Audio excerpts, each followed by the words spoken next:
Hello, my name is Axel, and in this video I will show you how to use the ifs function. So let's get right into it.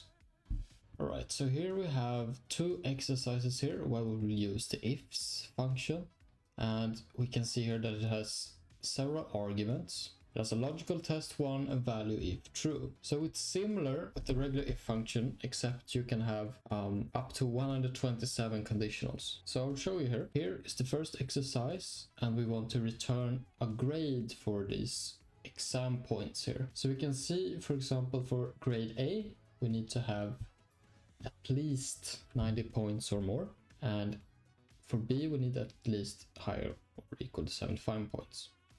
So we're gonna use the ifs function here, and it's quite good to use instead of nested if function. This is meant to replace nested if function because it can get very tedious and it can get very difficult to read. So we'll use ifs functions here.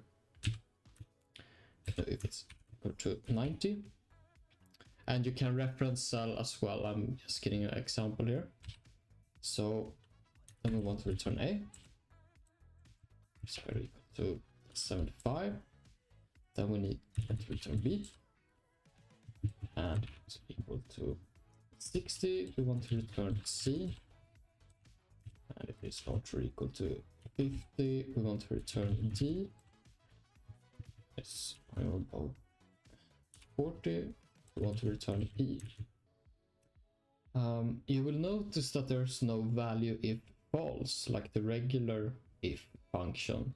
So what I would recommend, if you want to do that, you can do something like adding another logical test on type true. Because if none of your arguments here are true, then it will move to this last one.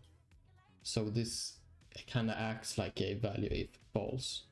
So then you can enter in, let's say, F instead. F here. Then copy paste this down.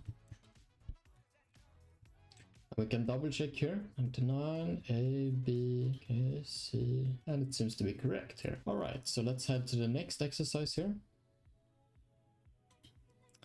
Here we want to return a corresponding tax rate for each income. And we can see here, if the income is between 2,000 to 4,000, we want 20%. If it's 4,000 to up to 8,000, we want to return 30. And if it's larger or equal to 8,000, we want 40%. So if it's below 2,000 here, we want to return 10%. So here we can use ifs.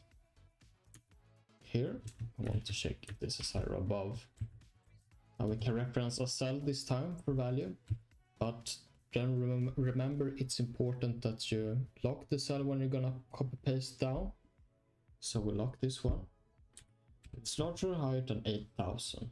And we start with the highest value first, because we're gonna check up from up to down.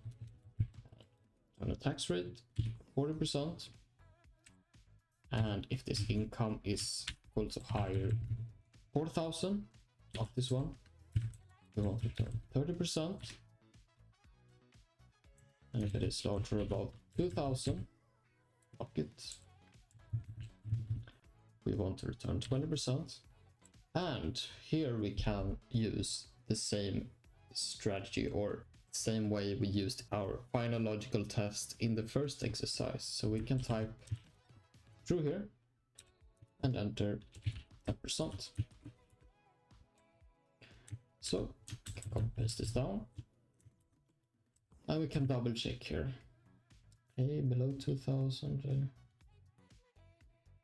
And we see that it's correct. So these are a few ways on how you can use the ifs function in Excel. Don't forget to like, comment, and subscribe for more.